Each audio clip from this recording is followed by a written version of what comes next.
Join me today on Walk with History from the Breakers in Newport, Rhode Island.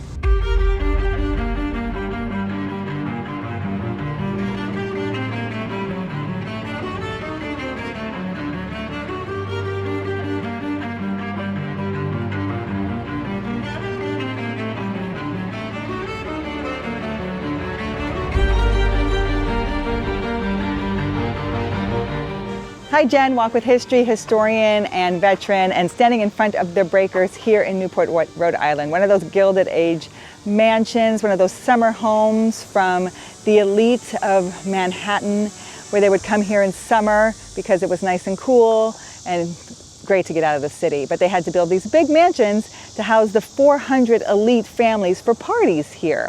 This one is 60,000 square feet, and it's the creme de la creme of these Gilded Age mansions here, built by the Vanderbilt family.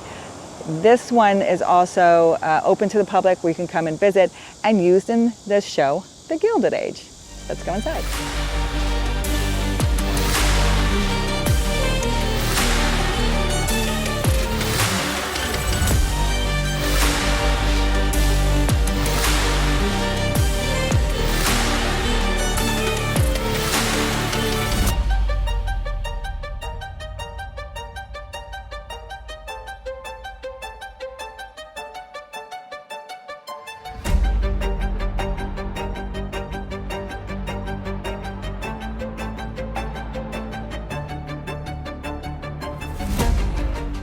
1895. So the Breakers is built by Cornelius Vanderbilt's grandson, not his oldest, his middle.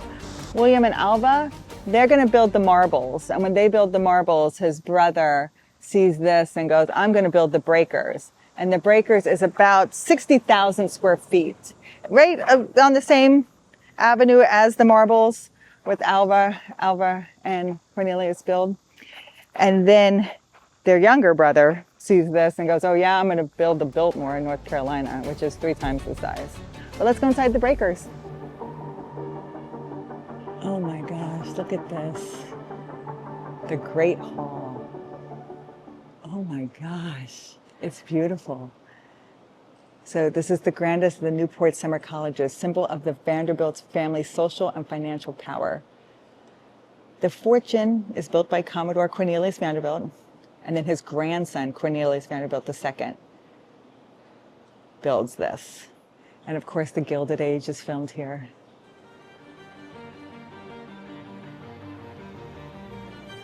Oh my gosh, look at that ceiling up there. I mean, this is just so impressive. My gosh.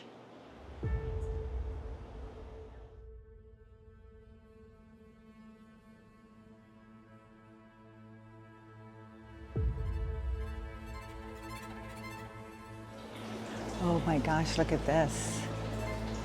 Oh my gosh, this is the dining room. Oh my goodness gracious. I could entertain in here. I could do it.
Oh, they shared about it. That's weird.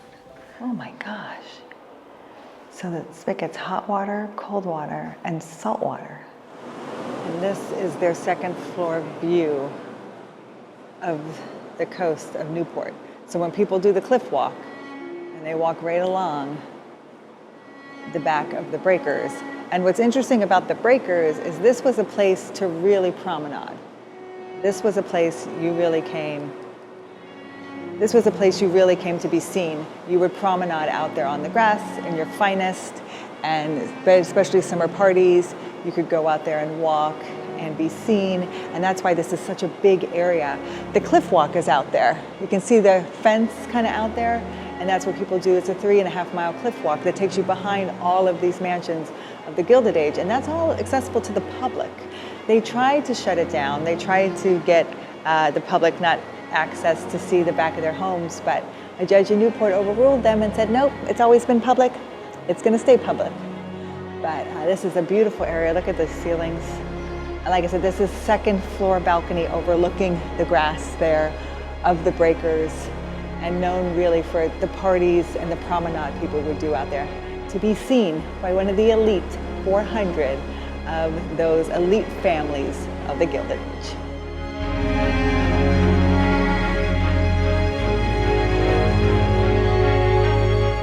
Now we're going to see how the servants live. The other half lives. We go to the kitchen and the butler's pantry.